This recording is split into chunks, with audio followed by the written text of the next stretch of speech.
God keep this land glorious and free. O Canada, we stand on guard for thee. O Canada, we stand on guard for thee. Now, let the doors be open. Que l'on ouvre les portes. Thank you. Statements by members. Déclaration de député. The honourable member for Whitby. Mr. Speaker, it's good to be back in the House after the summer break. Over the course of the summer, I met constituents across my riding of Whitby, and they are rightfully worried about the rising cost of living. And they expect our government to create real solutions that make a real difference in the lives of Canadians and not make slogans and empty promises. Canadians spoke and we listened, Mr. Speaker. We are taking immediate steps. One, lower and stabilize cost of groceries, which will help all Canadians by demanding that the 5 big grocers come up with a plan to stabilize food prices by Thanksgiving. 2, extend the CEBA loan repayments to help small businesses. And 3, incentivize construction of purpose-built rental units by removing the GST on construction of new apartment buildings. This is just the beginning, Mr. Speaker, and I'm ready to roll up my sleeves and work even harder for Canadians. And I'm determined to address the affordability challenges, as we all are on this side of the House, that Canadians are facing today. It's good to be back, Mr. Speaker.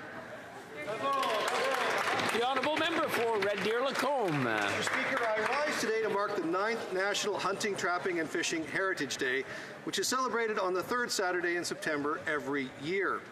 For generations, our people have harnessed the resources of Canada's outdoors, building resilient communities, embracing the principles of conservation, and fostering economic prosperity through sustainable practices. Hunters and anglers have devoted their lives to preserving our natural habitats, advocating for ethical practices, and ensuring the continuity of these cherished traditions for future generations.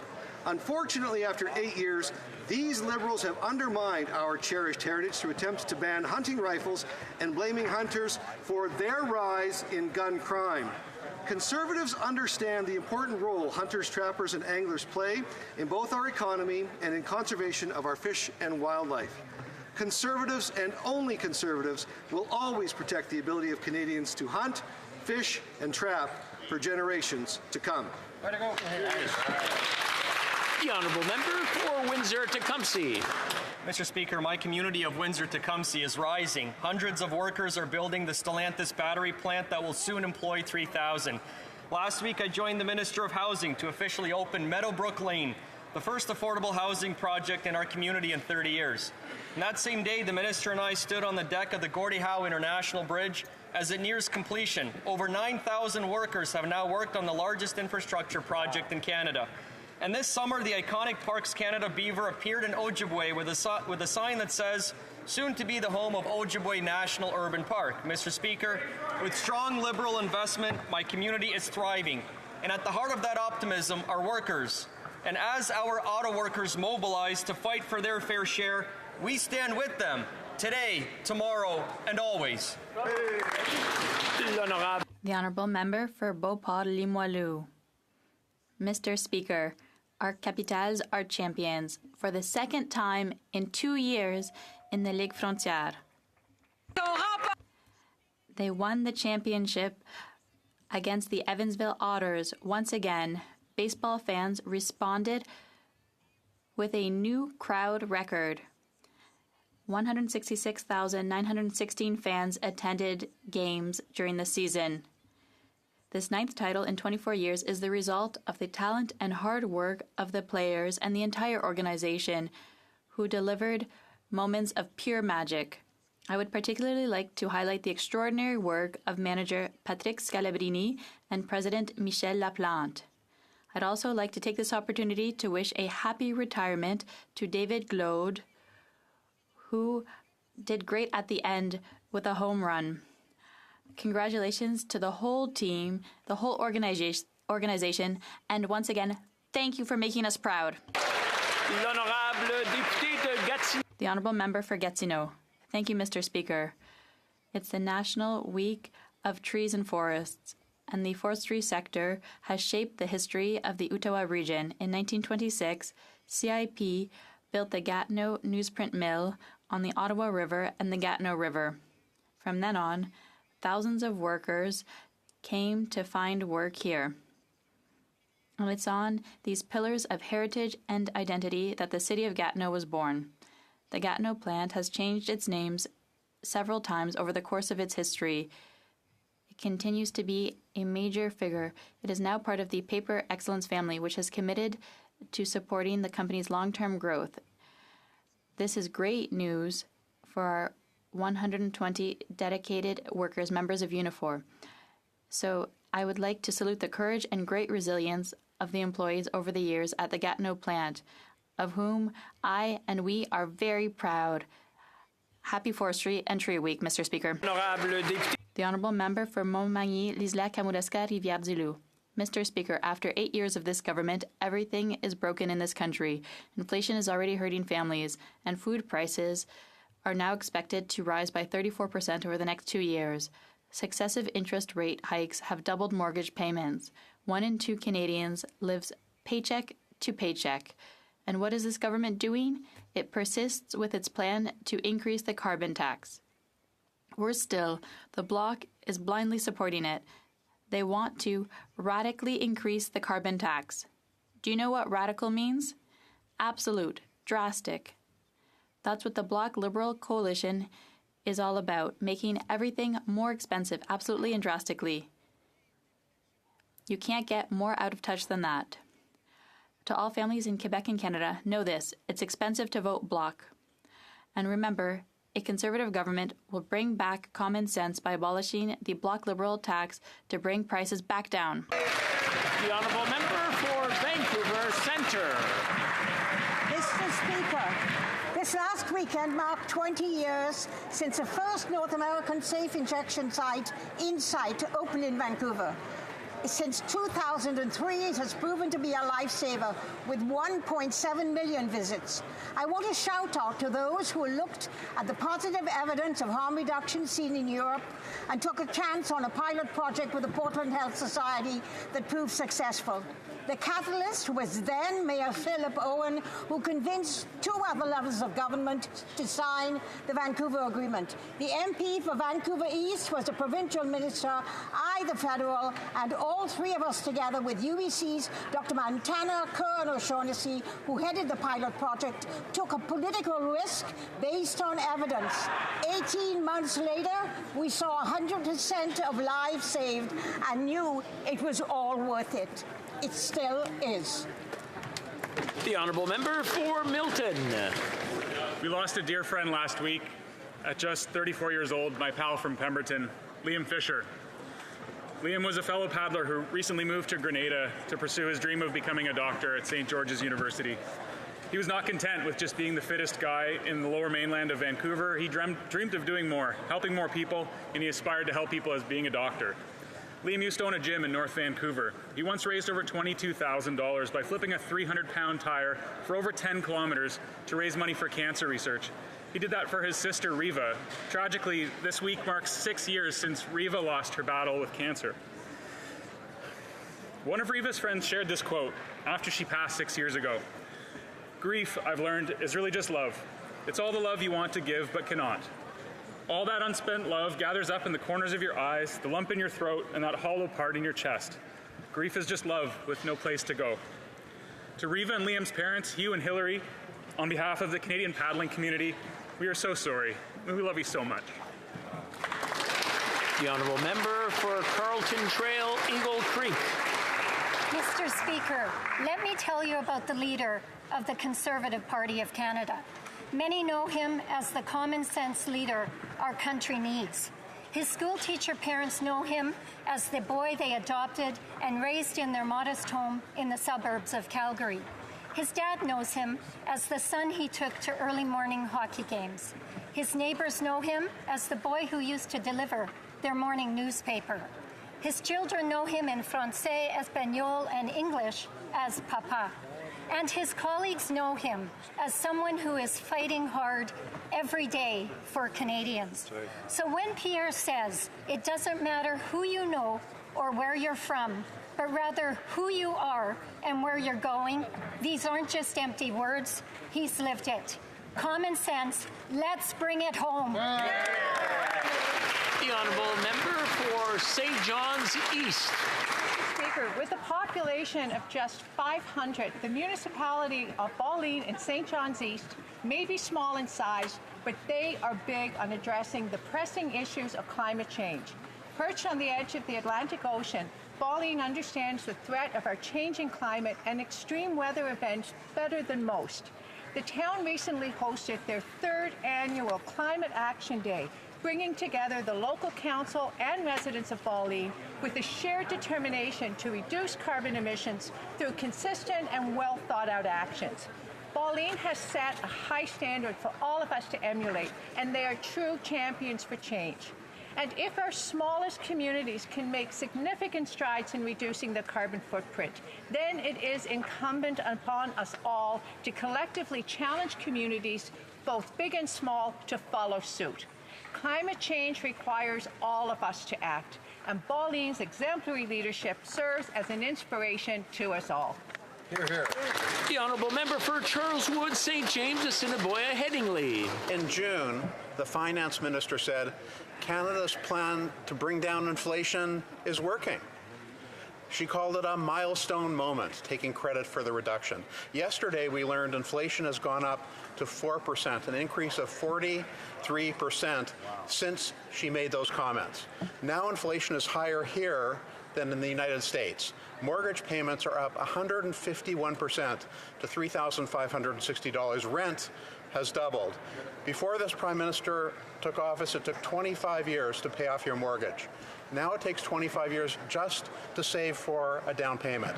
This NDP Liberal government wants to blow the bank. The Prime Minister's added more debt than all previous Prime Ministers combined. Common sense Conservatives will bring homes people can afford by reducing inflationary deficits and taxes to bring lower interest rates. After 8 years, this Prime Minister just is not worth the cost. The honourable member for Kamloops, Thompson, Caribou. Mr. Speaker, first, I have a very special message for someone important in my life. To my daughter, happy birthday. I love you, and my life got 1,000 times better the day you were born. But I worry about my daughter's safety, given that after 8 years of this Liberal NDP government, crime is up nearly 40%. Gang-related murders are up 108%. Worst of all, Mr. Speaker, sex crimes against children are up 126%. Despite this Liberal NDP government stands by their pillowy soft sentences for gun, sex, and violent offenders that are an affront to ordinary Canadians. Luckily, we are beginning to realize that the Prime Minister is not worth the cost. Conservatives and our leader are ready to work to reverse the wave of violent crime that has been ushered in by this Prime Minister. He's not ready to act. We are. The honourable member for Ottawa-Vanier. Thank you, Mr. Speaker. Today, I would like to pay tribute to and thank an exceptional woman, the Honourable Monique Bégin. She paved the way for all of the women who followed her into this House with profoundly liberal values, feminism, equality, social justice, and equity, which guided her throughout her career. In 1972, she became one of Quebec's first 3 female members of Parliament. This pioneer also served with distinction as a cabinet minister, creating the child tax credit, supporting an increase in the guaranteed income supplement, and passing the Canada Health Act. After politics, she made her home in Ottawa-Vanier and continued her service in the academic world at the University of Ottawa. She also continued to influence and advise political decision-makers, and I had the privilege of benefiting from that. Monique Bégin, we owe you a great deal of thanks for your achievements, and we have a duty to carry the torch that you gave us. To her family and friends, I offer my sincere condolences.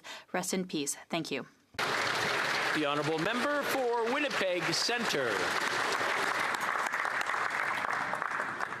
Thank you, Mr. Speaker. I rise rise today to recognize the work of Project Empower Her and other women's health organizations who have come to Ottawa to advocate for universal coverage of contraception in Canada. It is time that we end financial barriers that limit access to contraceptives. I heed Action Canada's call for, in quotes, for universal no-cost prescription contraception that is predicated on everyone being able to give free and informed consent, and on that consent being respected.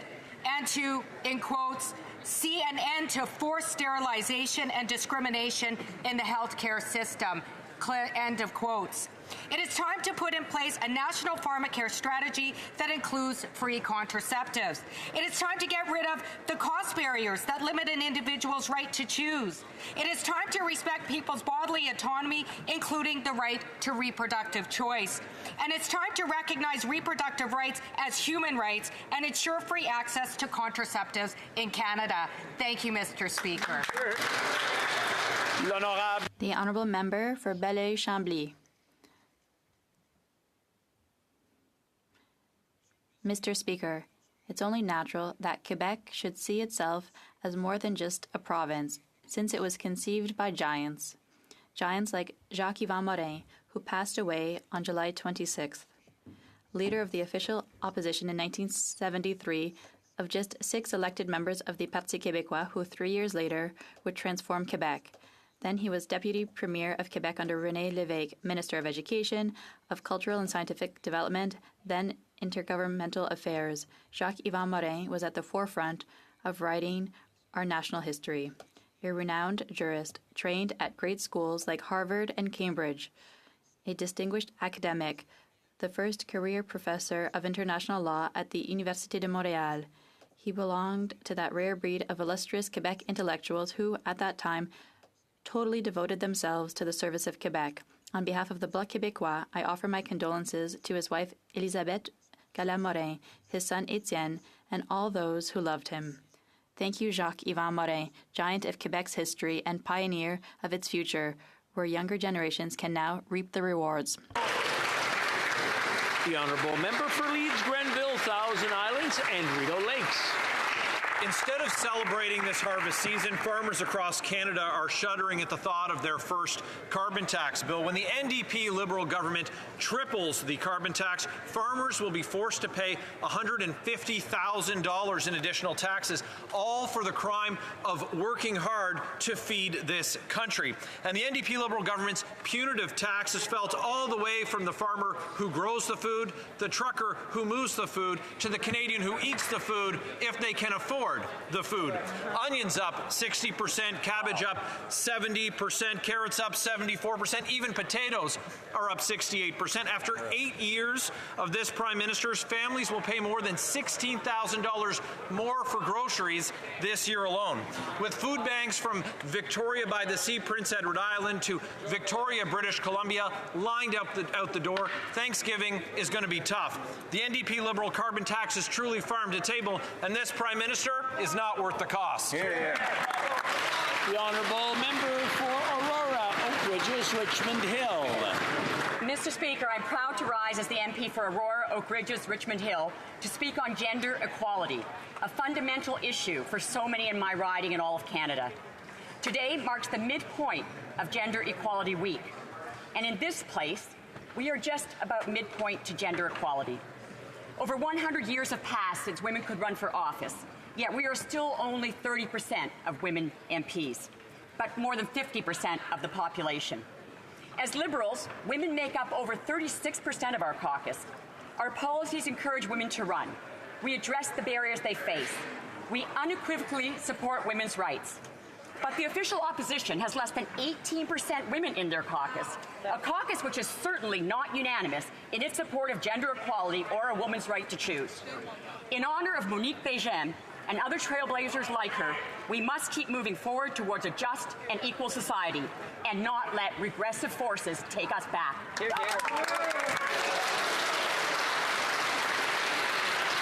Question orale, oral questions. L'honorable chef de l'opposition.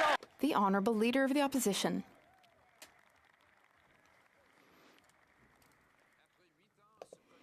After 8 years, this Prime Minister has said that these are difficult times for politicians. He said at his conference on inflation in Charlottetown at the cabinet retreat that inflation has gone back down. But yesterday we found out that inflation is going back up.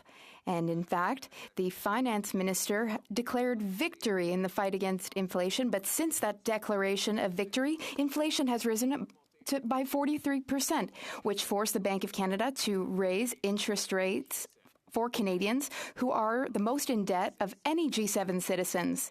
Will the government finally bring down taxes and inflationary deficits so that we can bring down interest rates before we have a housing crisis and mortgage crisis? The Honourable Innovation Minister.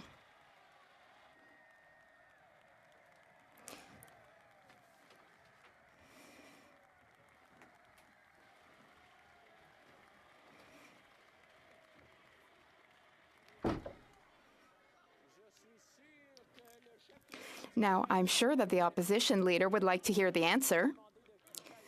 So we will ask everyone to please calm down. It's all well and good to be excited, and I'm happy that everyone's excited, but we are now giving the floor to the Honourable Minister. Go ahead, Minister.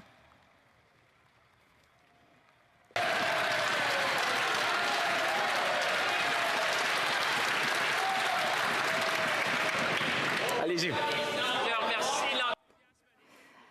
I thank colleagues on both sides of this House for their enthusiasm. Now, Mr. Speaker, this summer we listened to Canadians. We met with them and we heard them. They told us 3 things, Mr. Speaker. First, they asked us to help them with the cost of groceries. Second, they said help us with housing. And the third thing that Canadians want,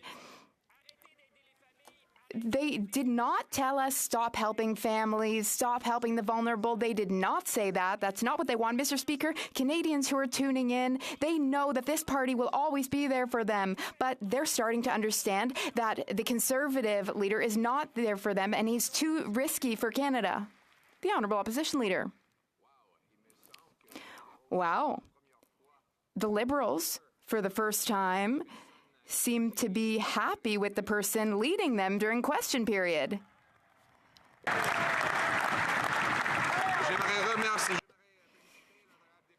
I congratulate the member for his new role. Another guy from Shawinigan might become Prime Minister. And I understand, even the Liberals want to sack the Prime Minister because the Prime Minister costs too much and he's not worth the cost. He's just not worth it. The Honourable Innovation Minister. Mr. Speaker, the Conservative leader likes his big speeches, but Canadians told us very clearly that they need our government to help them. That's why we're here for them. We're helping with grocery costs, Mr. Speaker. We also called in major grocery heads this week. We are going to bring down GST for housing.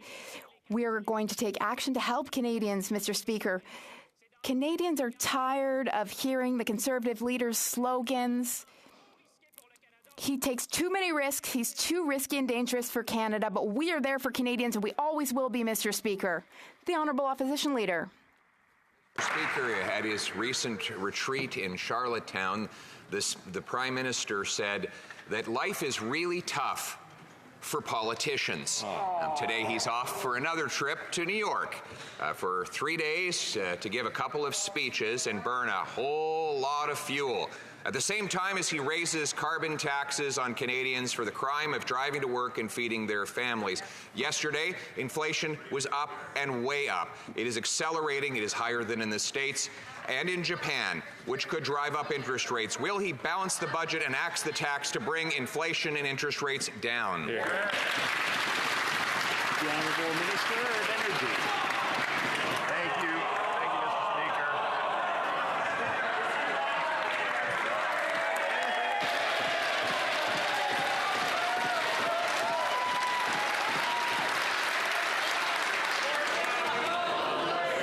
Order.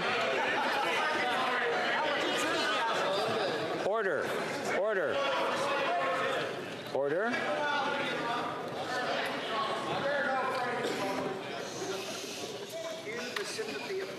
There we go. Shh. Quebec. I realize it's Wednesday and everybody's excited and the emotions are running high, but we have to get through question period. Let's see if we can just calm down and hear the questions and the answers. The Honourable Minister. Thank you, Mr. Speaker. We've been very clear that affordability is, of course, a top priority for this government. It is very clear that it is a huge concern on the minds of many, many, many Canadians. It is certainly, it has caused us to look at programs such as removing the GST from the construction of new rental units, provide money for home efficiency, the grocery rebate, and a range of other things. But I would say, Mr. Speaker, that it's also important that while we are addressing affordability, we do so in a manner that actually will allow us to also address the climate crisis. It is an existential threat to the future of our children. Shame on them for having no climate plan. On this side of the House, we can walk and chew gum at the same time. We can do both. The Honourable Leader of the Opposition. Well, they're prepared to thunderously applaud anyone other than their own leader who stands up in the House of Commons. No wonder the Prime Minister says it's a really hard time to be a politician. And, right now, speaking of hard times, he's off in New York for another 3 days, burning a lot of jet fuel while he applies a carbon tax that he wants to quadruple to 61 cents a litre on farmers, single parents, on struggling working class families who have to choose between eating and heating. Will the Prime Minister park the plane, end the high carbon hypocrisy, and axe the tax? The Honourable President of the Treasury Board. Mr. Speaker, unlike the Conservatives, our government actually has a plan to support Canadians during this time. We have, for example, the grocery rebate helping 11 million Canadians, Mr. Speaker, 4.2 million Canadians with the workers' benefit, over 6 million Canadians with indexing old age security. Mr. Speaker, what is their plan? That's right. They don't have one. The Honourable Leader of the Opposition. Our plan is to axe the tax and use technology, not taxes.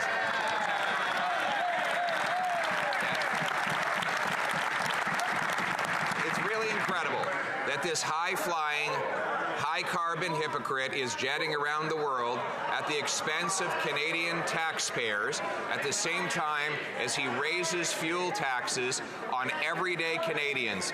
The NDP supports him 100% in this 61 cent a litre carbon tax that they want to impose. That and the inflationary deficits have driven inflation back up. Will this government finally end the inflationary taxes and deficits so that we can bring down rates before Canadians go bankrupt? The Honourable Minister for Housing. Mr. Speaker, over nearly 2 decades in Canadian politics, he hasn't seen a program that helps Canadians he doesn't want to cut. Over the course of my time in this chamber, I've watched him attack the programs that support my constituents, programs like employment insurance, programs like the Canada Pension Plan. Mr. Speaker, we're going to continue to put forward measures that are going to support Canadians during their time of need. He may dismiss them as big, fat government programs. I call them programs that put food on the table for families who live in my community. The Honourable Member for Belleuil-Chambly. Mr. Speaker, too many Quebecers and too many Canadians are stuck between overpriced housing and maybe even homelessness. Now, the GST break for rental housing is positive, but it might not benefit renters, the ones who most need help. So will the government set aside its desire to meddle in Quebec's jurisdiction and the province's jurisdiction? Will Ottawa recognize that the best solution is to unblock and make available the $900 million in housing spending that it has for Quebec? The Honourable Housing Minister. Mr. Speaker, I've had many conversations with Quebec, and I have spoken with my counterpart, and my team has met with my counterpart's team. Just this morning, I had a call, and tonight I will have another call.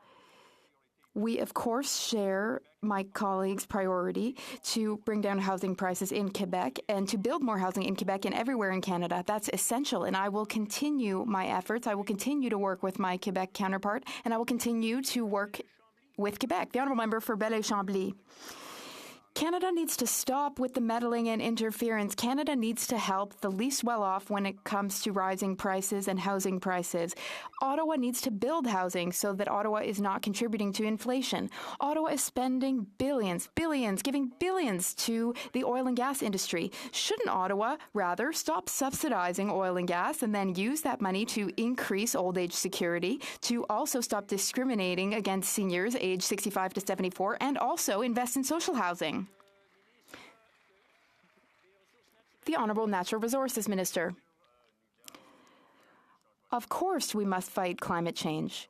We need to reduce our greenhouse gas emissions in all sectors of our economy, and especially in the oil and gas sector. We eliminated subsidies to fossil fuels. We did so 2 or 3 months ago. We will, of course, build a strong economy in a low-carbon future. The Prime Minister admitted that he could have and should have done more to build affordable homes in Canada. Now the reality is we have a situation where we're losing more affordable homes than we are building as a nation. Now, what does the Prime Minister have to say to a renter who is living in a home that he can afford right now, but lives in fear that one day that home will be rent-evicted or dem-evicted and he'll lose it? What does a Prime Minister have to say to ensure that people will be able to stay in the homes that they can afford? The Honourable Minister for Housing. Mr. Speaker, I share the Honourable Member's concern about making sure some of the most vulnerable Canadians have a safe and affordable place to call home. That was in fact the motivation for the National Housing Strategy, where our government re-entered the social housing space after decades of governments, I should say of different partisan stripes, vacated it. In reality, Mr. Speaker, we know that we need to do more. That is why we move forward with eliminating GST on apartments that are going to be rented to Canadians. Part of the solution to the housing crisis is to build more homes, and that is exactly what we're going to do. The Honourable Member for Burnaby South. On ne veut pas entendre. This is not what we want to hear. We don't want promises. We want things to get done. Currently, it's impossible to find affordable housing because there just isn't any. If a Canadian wants to find a unit to rent, well, there are no units with affordable rent. So what is this Prime Minister going to do? How will the Prime Minister guarantee that affordable units will be built? L'Honorable Ministre. The Honourable Minister. Mr. Speaker, it's true that it's difficult when Canadians can't find affordable housing. That's why our government implemented the National Housing Strategy. After decades without necessary investments being made, through our strategy, we're building more affordable units. Last week, we eliminated GST on the construction of apartments in this country. This is going to add to the supply, this is going to reduce the cost for people to rent, and provide protection for people who are struggling to find a place to call home. It's the right path forward. We're going to continue. L'Honorable Député de Charlebourg. The Honourable Member for Charlebourg-Haut-Saint-Charles. Mr. Speaker, the carbon tax was imposed by the Liberals, but the Bloc Québécois is proposing to increase it even more drastically. The Bloc Québécois claims to want to defend the interests of Quebecers, but let's be clear. The Bloc wants to take money from Quebecers and hand it to the feds. It costs a lot of money to vote for the Bloc. So, will the Prime Minister reject the Bloc's request to radically increase the carbon tax on the backs of Quebecers? The Honourable Minister. Mr. Speaker, the costs that Quebecers are familiar with are the costs of climate change. There were floods and forest fires all summer, and now we're on to hurricane season. Quebecers know that pollution cannot be free in Canada anymore. Quebecers want the government to keep taking action to protect future generations, and we will continue with our action. It's a shame that the Conservatives have no plan to address climate change, Mr. Speaker. The Honourable Member for Charlebourg-Haut-Saint-Charles. Mr. Speaker, now, former Liberal Finance Minister John Manley said that the Prime Minister's deficits are pushing on the inflation accelerator pedal, forcing the Bank of Canada to put more pressure on the brakes by raising interest rates. Here's an example of crazy spending. The government spent $284 million to redesign Canadian passports. That's $1/3 of $1 billion, Mr. Speaker. That's appalling, it's wasteful, and it makes no sense. Will the Prime Minister stop burning up Canadians' money? The Honourable Minister. First chance to rise in the House as the Minister of Citizen Services. I'd like to thank my wife, my constituents, and of course the caucus. I look forward to working with everybody in the House to improve citizen services. I'm very happy to report that thanks to the hard work of the now House Leader, the passport backlog is completely eliminated. In addition, our investments mean that the printers are now 5 times faster. You can check your passport application online, and soon you'll be able to renew your passport online as well. That's delivering better services for Canadians. The Honourable Member for Thornhill. 8 years of this Prime Minister has punished Canadians with an NDP Liberal government who spent billions of dollars to double the price of a home, to double the rent, to double the mortgage payment, all because of their inflationary spending. And they are building less homes this month than they did last month. Inflation is up, home building is down. So when will the Housing Minister stand up and admit that this Prime Minister is just not worth the cost? The Honourable Minister for Housing. Mr. Speaker, with enormous respect for my honourable colleague, when their party leader was the housing minister, he advanced a program with $300 million that he said would build 25,000 homes. Fewer than 100 were built, Mr. Speaker. We have advanced programs that are going to build homes and that have been building homes. The reality is we know we need to do more. That's why we're eliminating the GST on apartments to be constructed. That's why we are advancing a plan to change the way that cities build homes. It is working. We can't do it alone, but we will bring communities, we will bring provinces with us. It's the right path forward. I hope the Conservatives join us. The Honourable Member for Thornhill. The cost of a home has doubled in this country. The minister who made international students sleep on the streets and lost track of 1 million people is now in charge of building homes in this country. How do you lose 1 million people? He's recycling broken campaign promises from 8 years ago that won't fix the fact that buying a castle in Europe is now cheaper than buying a family home in Kitchener. Are Canadians supposed to trust the guy who broke immigration to fix housing, or anyone over there to fix inflation? The Honourable Minister.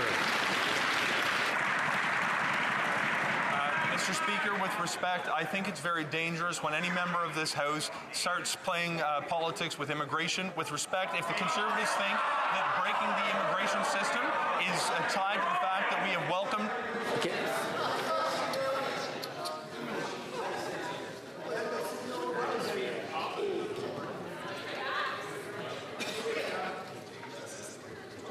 The Honourable Minister, you have 20 seconds. Please continue. Mr. Speaker, welcoming an ambitious level of newcomers is not breaking the immigration system, and we want to make sure communities are equipped to welcome them. We are not going to take lessons from the Conservatives, who failed miserably when it came to housing by doing absolutely nothing. We have removed taxes on home construction. We are changing the way that cities build homes. We're going to build Canada, and we're going to advance the measures to make it happen. The Honourable Member for Haldimand and Norfolk. Mr. Speaker, they lost track of 1 million people. After 8 years of this Prime Minister, housing prices are at an all-time high, and many Canadians have lost hope of ever owning their own home. This is a direct result of the NDP Liberal government's reckless deficit spending that has poured countless cash into the economy, driving up inflation, which has driven up interest rates, which has doubled mortgage rates. Will this Prime Minister finally stop his inflationary spending so that Canadians can once again keep a roof over their head? The Honourable Parliamentary Secretary. Mr. Speaker, I hope that this feigned compassion on behalf of the Conservatives isn't fooling Canadians, because on 2 occasions, Mr. Speaker, on 2 previous occasions, the Conservative voted against lowering taxes for the middle class in this country. We have been crisscrossing the country over the course of the summer, Mr. Speaker. Not a single Canadian has told us that they would like us to cut our programs. Canadians are relying on the supports that our government is providing, and we are providing them in a fiscally responsible way. The Honourable Member for Haldimand Norfolk. Mr. Speaker, former Liberal Finance Minister John Manley said that the Liberal deficit spending is like pressing a gas pedal on inflation, while the Bank of Canada is trying to press the brakes on it by raising interest rates. 8 years ago, Canadians could afford to pay off their mortgage in 25 years. Now, it takes 25 years just to save for a down payment. When will this Prime Minister stop his reckless spending so that Canadians can once again afford to buy homes. The Honourable Parliamentary Secretary to the Deputy Prime Minister. Once again, just a few weeks ago, rating agencies confirmed Canada's AAA credit rating. That is because what we are doing is spending in order to support Canadians, but doing so in a responsible way. Mr. Speaker, we have just announced the next step in our plan to build more homes faster. What we will do is create more apartment buildings for more Canadian families right across the country. The response from the Conservative leader was, we don't need any more of those. Mr. Speaker, Canadians do need their federal government, and this is the federal government that has their back. The Honourable Member for Belleuil-Chambly. Mr. Speaker, this week is the Global Oil Convention in Calgary. Ottawa sent 3 ministers. 3 ministers. That's not 0. 3. That sends a message. And then the Prime Minister has the gall to go to UN meetings on climate change. Meanwhile, oil and gas, big oil, they're getting filthy rich. And oil and gas are getting richer on gas prices going up at the pump. So, will the government commit to ending subsidies to big oil? The Honourable Natural Resources Minister. As I said, we have implemented a framework to reduce and eliminate subsidies to oil and gas, to fossil fuels. I went to Calgary. I gave a speech on climate change and the importance of reducing greenhouse gas emissions in all sectors of our economy, which includes the oil and gas sector, of course. The Honourable Member for Belleuil-Chambly. The government subsidizes rich oil and gas companies that don't at all need the money. Meanwhile, the government is holding back money for social housing. The government is refusing to increase old age security, which is decreasing. Pensions are decreasing. Shouldn't the government take the money that it gives oil companies and instead invest that money in social housing and old age security? The Honourable Minister.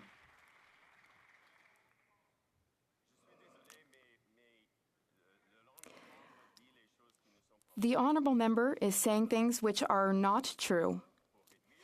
We have implemented a framework to reduce and eliminate fossil fuel subsidies. That's very important.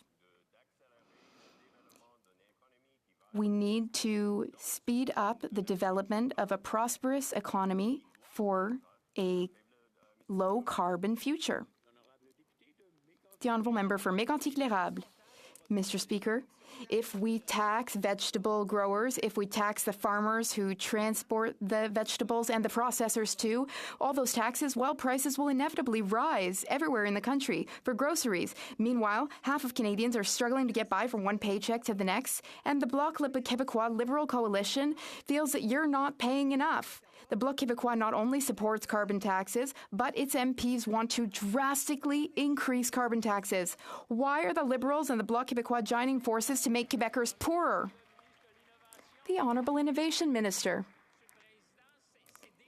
Mr. Speaker, it's very unfortunate that Canadians and Quebecers have to hear a question like that because, in fact, just this week, Canadians saw that on this side of the House, we are taking action. What have we done to help Canadians? Well, we called in the CEOs of big companies to express to them the frustration that millions of Canadians are feeling. We told big grocers that enough is enough and that we need to take action to stabilize grocery prices in Canada. The Conservatives love their slogans, but instead of shouting their slogans, they should unite with us in coalition to help Canadians. That's what Canadians expect. The Honourable Member for Mégantic-L'Érable. The coalition's making all kinds of excuses for their radical tax hikes. They say that the carbon tax does not affect Quebec. That's false. This second carbon tax, supported by the Bloc, will add 20 cents to the cost of a litre of gas. After 8 years, the Liberals have managed to convince the leader of the Bloc Québécois to take more money out of Quebecers' pockets and send it where? To Ottawa. That is obviously irresponsible if they want to help families who are struggling. Voting for the Bloc is costing people a lot, Mr. Speaker. Why is the Prime Minister backing the Bloc's plan to radically increase taxes at the expense of Quebecers? The Honourable Minister. Thank you, Mr. Speaker. What is drastic and irresponsible is denying the existence of climate change. That is what the Conservatives have been doing for years. They are telling 80% of Canadians who are getting more in their pockets, they're telling people that they don't deserve a more affordable life. And you know what's irresponsible and unacceptable is that the Conservative Party, just 2 years ago, they themselves suggested carbon pricing or pollution pricing, and now they're singing another tune. What Canadians want right now is for inflation to come down and for interest rates to fall, not to pour fuel on the fire of inflation. That was what this finance minister promised last year. Instead, mortgage interest rates are up 31%. Inflation is up 4% this month alone. After 8 years, this Liberal NDP government refuses to be the financial stewards that this country so desperately needs. The Prime Minister is not worth the cost. Mr. Speaker, will the Prime Minister finally stop his inflationary spending so Canadians can keep a roof over their head? The Honourable Minister of Health. Thank you, Mr. Speaker. Let's be specific about what they're talking about when they're talking about cuts. Because when they're talking about dealing with global inflation, they want to do it on the backs of the most vulnerable, as if cutting from the most vulnerable people in Canada is going to somehow fix global inflation. That means, as an example, with the dental care program that we're rolling out, 3.5 million seniors will lose their dental care. That means 181,000 people with disabilities will lose their dental care. That means 1 million children will lose their dental care. That's what they're talking about, Mr. Speaker. Let's be clear about what their real plan is. The Honourable Member for Hastings, Lennox and Addington. False and empty, condescending rhetoric. Let's quote former Liberal Finance Minister John Manley. This is a bit like driving your car with one foot on the gas and the other on the brake, especially if there's slushy conditions under your tires. It's not a good plan for controlling the direction of your vehicle, nor is it a good plan for controlling the direction of the economy either. After 8 years, this Liberal NDP government is still not able to address the housing and living crisis that they helped create. Mr. Speaker, again, will the Prime Minister finally stop his inflationary spending so people don't go bankrupt? Yes or no? The Honourable Government House Leader. You know, Mr. Speaker, what the Conservatives, when they were in government, they had higher unemployment, lower wages, and stagnation when it came to poverty rates. Mr. Speaker, when they're talking about cutting, they're talking about cutting things like childcare. They're talking about cutting things like dental care. They're talking about rolling back pensions, just like they did when they were in government, Mr. Speaker. Mr. Speaker, what Canadians need right now is a government that's there for them, and what they can't afford is the risky ideas of the Conservative Party of Canada. Thank you, Mr. Speaker. Now, before going to the next question, I just want to compliment the honourable members for South Shore St. Margaret's and Dufferin-Caledon, who are very quiet during the questions. Now, if you could just carry that through the answers, I would really appreciate it. The honourable member for Vancouver East. Conservatives and Liberals caused the housing crisis by cancelling the national co-op and housing program 30 years ago. Canada is now amongst the lowest of the G7 countries in social housing stock. Seniors, families, everyday Canadians need a home that they can afford. Under the Liberals' national housing strategy, it will take at least 125 years to build the community housing that we need. Talk is cheap. Bold action is needed. Will the Liberals put people before profits and commit to building 2 million units of co-op and social housing? The Honourable Minister for Housing. Mr. Speaker, I thank my honourable colleague for the question, and I share her perspective that we need more to build housing in this country, including subsidized housing for low-income families. I also agree with the NDP that the reason that we find ourselves with such an extraordinary housing shortage is that federal governments of different partisan stripes for decades had vacated the space. We re-entered the sector in 2017 with the advancing of the National Housing Strategy. We are seeing hundreds of thousands of subsidized homes provide safety and security for low-income families. We will continue to advance more more measures to build housing stock, including tax incentives to get builders building and changing the way that cities build homes, but we will not forget the most vulnerable along the way. The honourable member for Esquimalt Saanich-Sooke.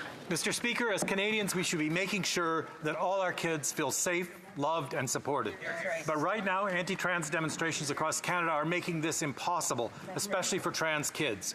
In June, the Conservatives blocked an NDP motion calling on all Canadian leaders to condemn this rising tide of hate and violence. Will the Liberals join New Democrats in condemning this anti-2S LGBTQI plus hate by supporting our motion when it comes back to the House? Will they join us in demonstrating that Canada is truly a country where there's no space for hate? The Honourable Minister for Diversity.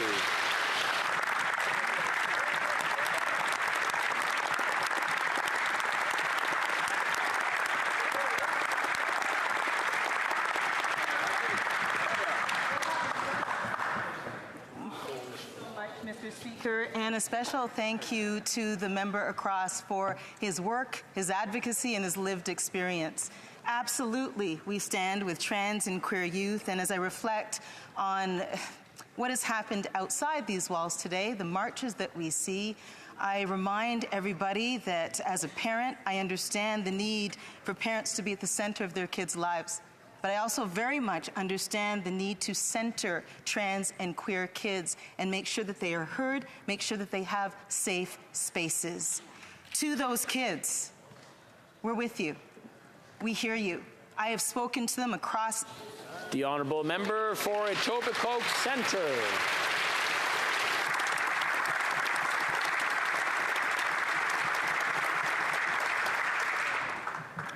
Mr. Speaker, as we speak, the Ukrainian people are risking everything and sacrificing their lives to defend their homeland against Russia's genocidal invasion. Russia's invasion is not just an existential threat to Ukraine.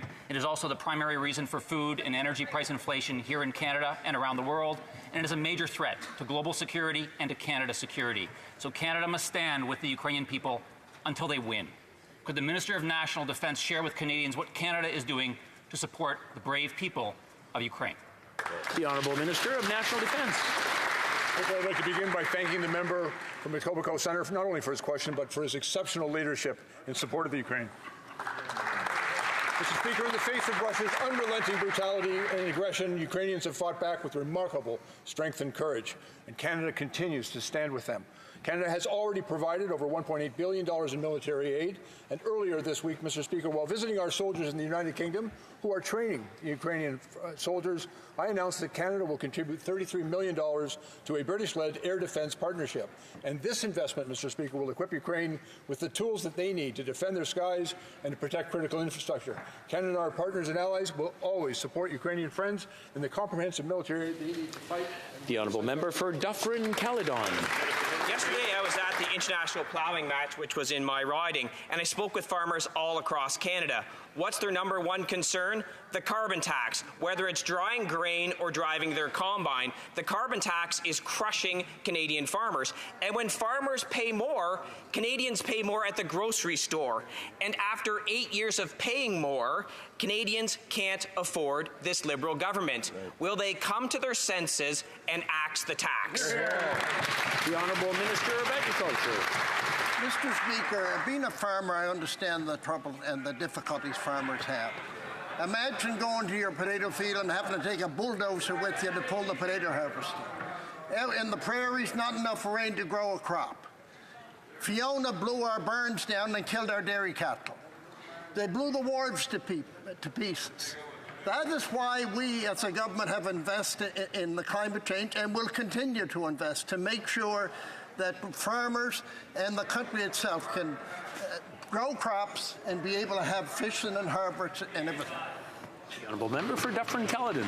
Well, I'm glad the member says that this government is investing in climate change.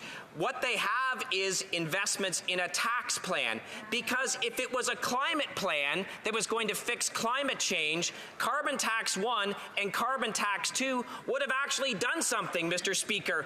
But all these things he talked about are still happening. Why? Because it's a tax. It's not an environment plan. And what this tax does is make everything more expensive for Canadians. They say they're going to help. Will they actually help and axe the tax?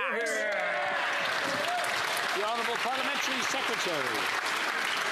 I represent a rural riding too, and what that member doesn't get is that farmers believe in climate change and they want to help fight it. I spent the summer with my community listening to their concerns, and I heard them loud and clear. Affordability is a major issue, and we're reminded harshly through the wild.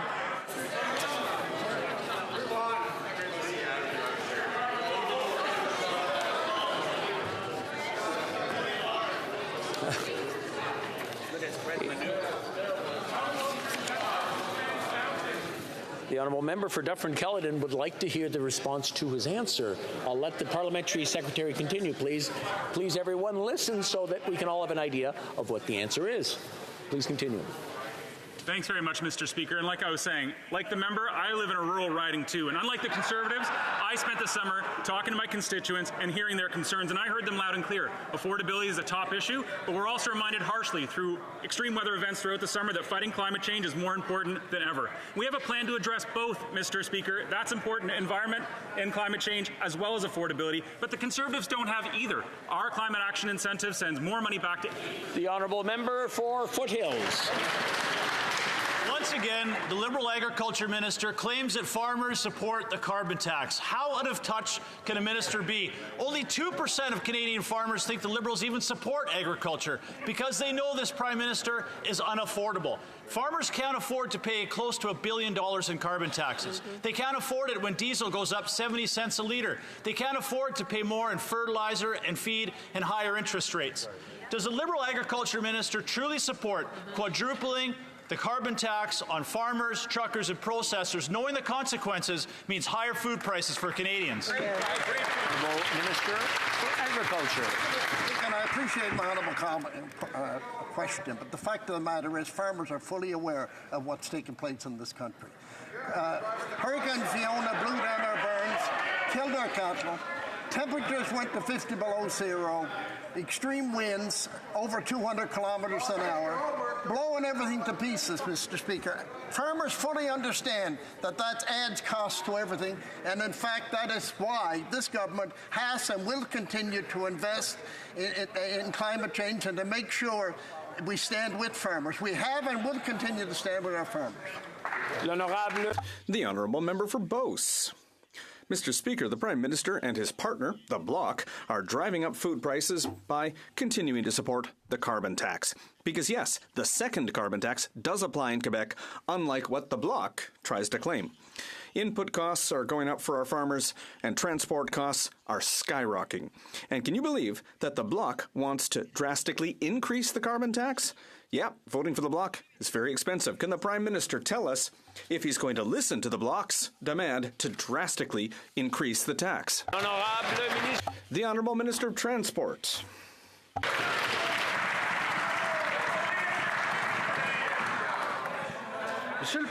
Mr. Speaker, my colleague wants to talk about costs. How much does it cost a forest that burns? How much does it cost our lakes, our rivers, when they flood? How much does it cost a tornado, a hurricane that hits our rural areas? How much does that cost in health care for our kids? Mr. Speaker, there's one thing that's very clear. Canada doesn't have, can't afford the Conservatives. The Honourable Member for Beauport-Limoilou. Mr. Speaker, when the federal government finally named Davy the third partner in the national shipbuilding strategy, we thought that things would finally turn around in Quebec City. But has anything changed? No, nothing. The federal government gave about $500 million to Irving to modernize their shipyard. How much for Davy? Zero. How many of the 7 contracts for icebreakers that the Prime Minister came and promised in April with a beautiful photo op? How many did we get? Zero. Zero. No subsidies, no contracts. So what is it really worth to date, the federal government's commitment to Davy? The Honourable Minister of Public Services. Thank you, Mr. Speaker, and I'm very happy to answer this question. And I would note that my colleague was present as well at that announcement last spring. And she saw then, as she can see today, the extent to which the workers, the 1,300 suppliers, and all the partners in the Quebec City area were very happy with that decision. with the choice that we've made in favor of the Quebec City region, and I think that she should recognize beyond partisanship that we're there for workers, we're there for the suppliers, and we're there for the people of Quebec City. The Honourable Member for Beauport-Limoilou. $500 million in public money for Irving, zero for Davie. Mr. Speaker, the federal government's investing Quebecers' money against Quebecers.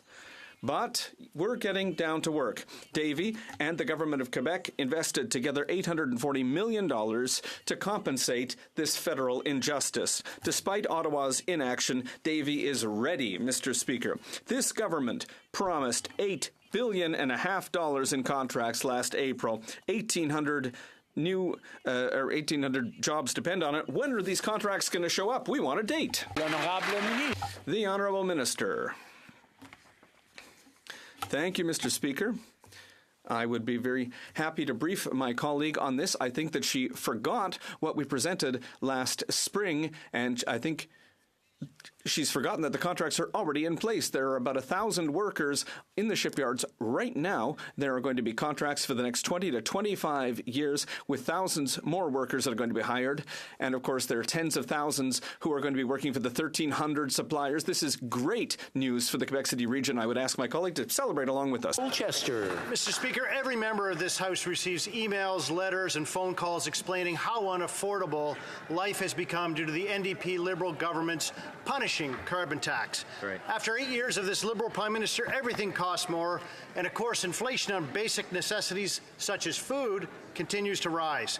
The price of lettuce is up, the price of carrots is up, the price of potatoes is up, all more than 70%. And quite frankly, Mr. Speaker, Canadians are fed up. Yeah. Will this Liberal Prime Minister cancel his plans to increase his inflationary carbon tax? Good question. The Honourable Minister for Housing. Mr. Speaker, it's hard to take seriously a question from the honourable member when just a couple of evenings ago I read a news article indicating he and some of his Conservative colleagues went on a $45,000 trip to have $600 bottles of champagne in the United Kingdom so they could meet with people who oppose sensible policies to put a price on pollution. The reality, Mr. Speaker, is that we're going to continue to put forward measures that grow the economy, and I'll take this moment to point out that the Conservatives, contrary to the will of the provincial Conservative government in Nova Scotia, are opposing a regulatory framework that's going to allow us to build offshore renewable energy, get with the times. We're going to build a green economy for the future. Hear, hear. The Honourable Member for Cumberland, Colchester.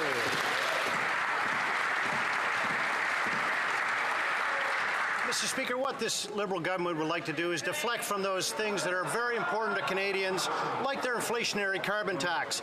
Even the Governor of the Bank of Canada states clearly, and I quote, the carbon tax announcement that have it going up, that increases inflation each year. The ongoing punishment of Canadians simply for trying to buy food, put a roof over their heads, for which this minister is failing again like he did on immigration, and heat their homes must stop. After 8 years, this Liberal Prime Minister is not worth the cost. When will he cancel his plans to increase his inflationary carbon tax? The Honourable Parliamentary Secretary. And responsible government needs to have a plan to address both affordability and climate change, but all these Conservatives have are slogans and catchphrases to stick on T-shirts and bumper stickers. Groceries are too expensive, Mr. Speaker, but one of the main driving forces behind, for example, expensive lettuce is, in drought-prone places, is climate change, Mr. Speaker. And while that member was hobnobbing with millionaire climate change deniers in Europe, we were here continuing to address the issues that face Canadians and playing a leadership role in addressing the threats of climate change in Canada. The Honourable Member for Banff Airdrie. 8 years the NDP Liberal government have depleted Canadian savings, raised their taxes, and increased the prices at their local grocery store. Exactly. Cutting his carbon tax could bring immediate relief for Canadians, but the Prime Minister refuses. Even the Bank of Canada governor is now warning that the Liberals' carbon tax increases are causing inflation.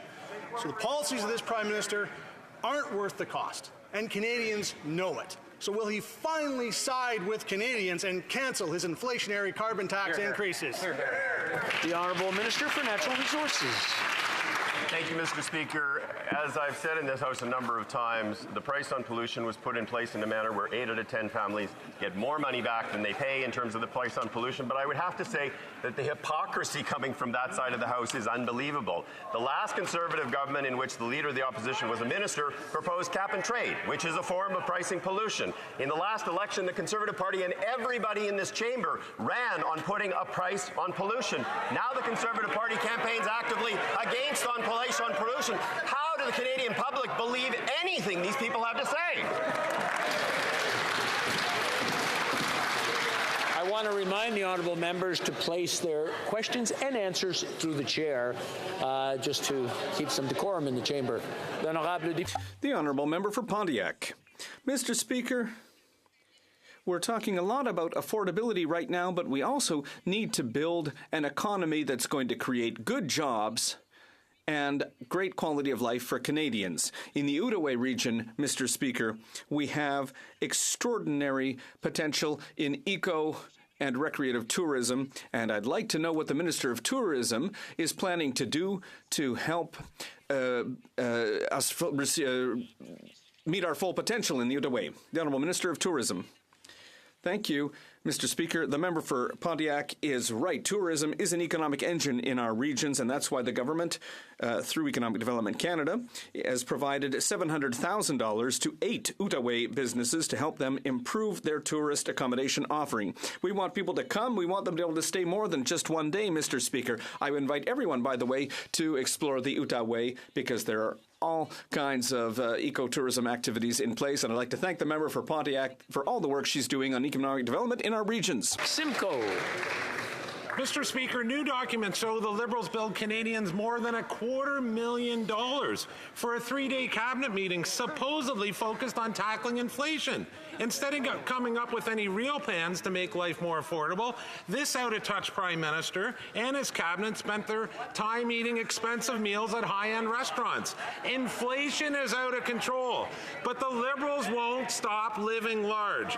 Will the Prime Minister take the silver spoon out of his mouth, axe the carbon tax, and show respect to Canadian taxpayers? The Honourable Government House Leader. Mr. Speaker, what this government has been focused on for the last 8 years is making sure that we are advancing measures that help Canadians. We increased the Canada Child Benefit, which instead of sending checks to millionaires, we made sure that the poorest and most vulnerable got the maximum that they could have. When it comes to childcare, Mr. Speaker, we've cut fees in half by over 50%. When it comes to child poverty, Mr. Speaker, we have lifted 450,000 children out of poverty. Mr. Speaker, what the Conservatives don't understand is that not only have we been listening to Canadians, but we have been acting on their behalf, and we continue to work hard for Canadians every single day. Thank you, Mr. Speaker. Well, member for Lethbridge.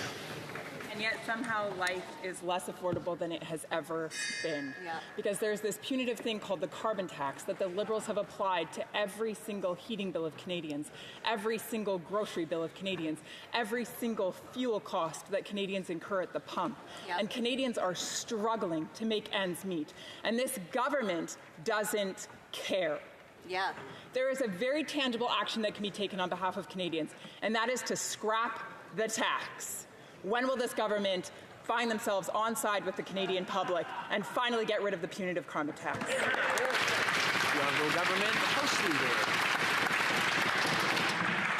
Mr. Speaker, it's incredibly disappointing to hear from the members opposite when it comes to being there for Canadians, because over the past summer there have been hundreds of thousands of Canadians who have been displaced from their homes because of wildfires, because of climate change related disasters. In fact, an entire community and Yellowknife was evacuated because of unprecedented wildfires. Mr. Speaker, the Conservatives can continue to bury their heads in the sand.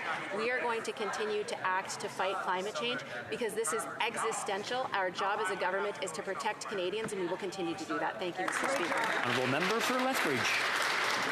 Well, I'm glad to hear the honourable member concede that despite the carbon tax, nothing is being accomplished in terms of taking care of the environment and getting us to a better place. Exactly. But Canadians are certainly worse off. They're struggling to afford the basic necessities of life. They are going to the grocery store and they are literally spending hundreds of dollars and walking out with nothing more than a couple bags of groceries. That's not okay. And after 8 years of this NDP Liberal government, they're fed up and they can't afford the cost anymore. So when will this government finally make the right decision, axe the tax, and give Canadians hope? The Honourable Parliamentary Secretary to the Minister of the Environment.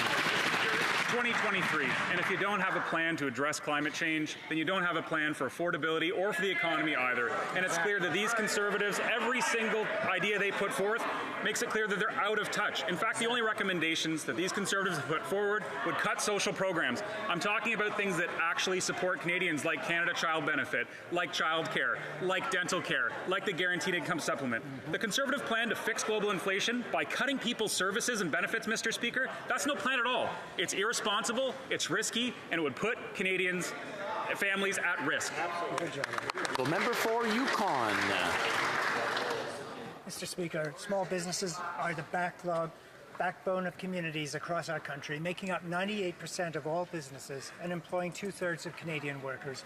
But many Yukon business owners have reached out to me over the past few months, outlining their struggles with rising costs while still trying to recover from the pandemic. Can the Minister of Small Business outline how we are continuing to support small business in Canada, including CEBA loan holders, at this time? Very great question. The Honourable Minister for Small Business. Thank you, Mr. Speaker, and I thank the MP from the Yukon for this question. I was also a small business owner during the pandemic, and I really understand the struggles that many continue to face. That is why we are offering additional flexibilities for small businesses to repay their CEBA loans that are both balanced and fiscally responsible. This includes a full 1-year extension on the repayment deadline, more flexibility on refinancing, and more time to access the loan forgiveness. We will keep listening to small businesses across the country, and that includes all Canadians, Mr. Speaker. The Honourable Member for Skeena Bulkley Valley. Mr. Speaker, farmers in northern BC have been hit hard by extreme drought, another symptom of the worsening climate crisis. Hay harvests are down as much as 90%, and many farmers are struggling to feed their animals. We're seeing herds sold off, and we're seeing family farms lost. Now, for months, we've been calling on this government to provide support to source hay from other parts of Canada and the United States.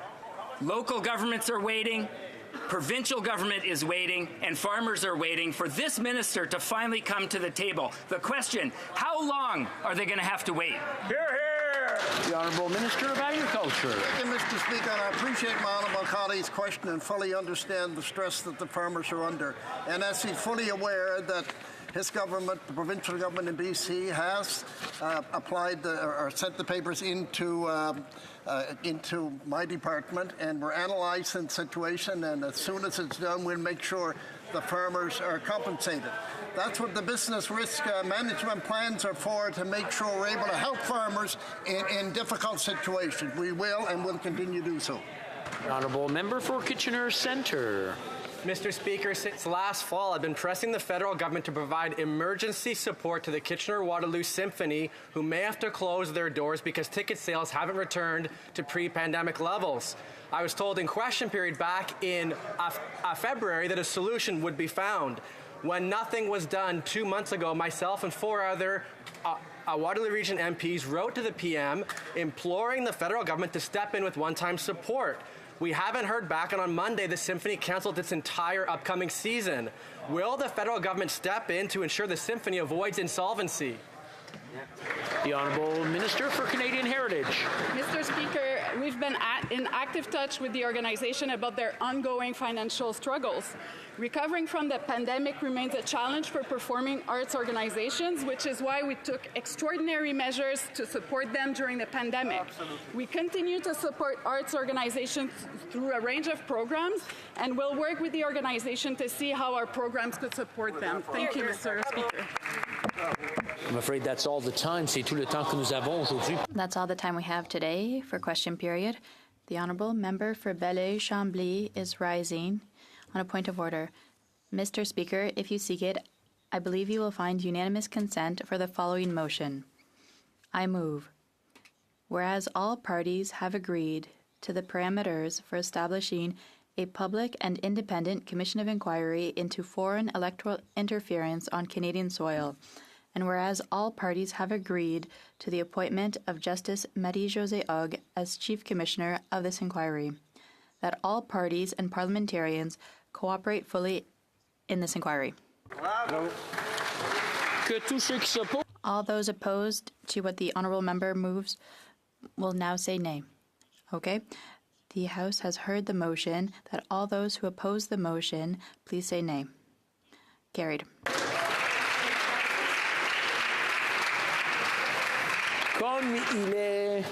It being, what time is it? It being 3:16, the House will now proceed to the taking of the deferred recording division on the motion at second reading stage of Bill C-318 under private members' business.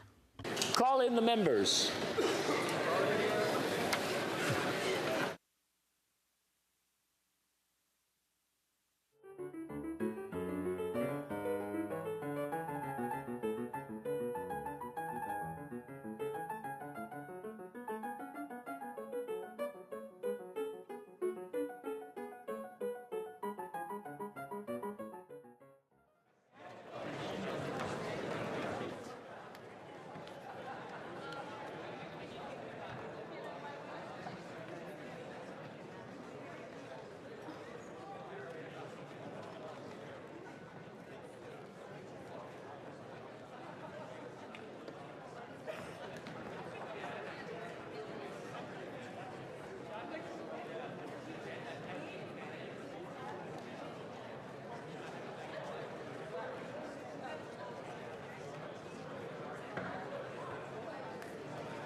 Thank you.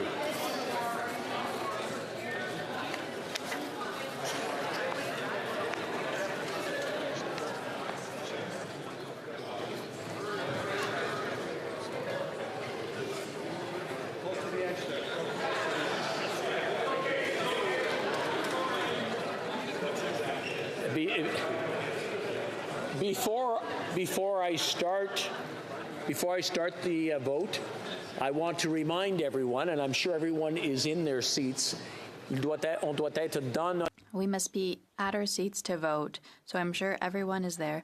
But if you need to change spots, please do so now. Great. The question is as follows. Ms. Falk, Battleford's Lloydminster, seconded by Mrs. Gray, moved that Bill C-318, an act to amend the Employment Insurance Act and the Canada Labour Code, adoptive and intended parents, be now read a second time and referred to the Standing Committee on Human Resources, Skills and Social Development and the Status of Persons with Disabilities.